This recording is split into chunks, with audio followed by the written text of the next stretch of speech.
بسم الله الرحمن الرحيم. هنعرف مع بعض طريقة تفعيل ميزة الملاحظات في الانستجرام. الطريقة ببساطة بنضغط على صورة الملف الشخصي في الأسفل،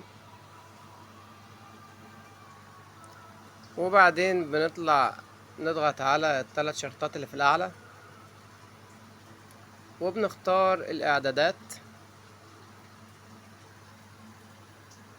وبعدين بنضغط على الإشعارات،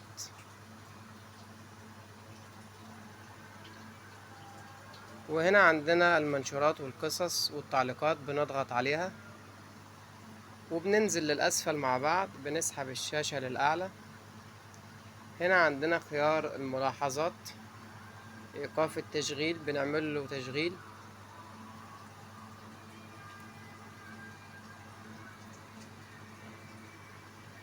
دي الطريقة معانا. لو عجبك الفيديو ما تنسناش باللايك والاشتراك في القناة، والسلام عليكم ورحمة الله وبركاته.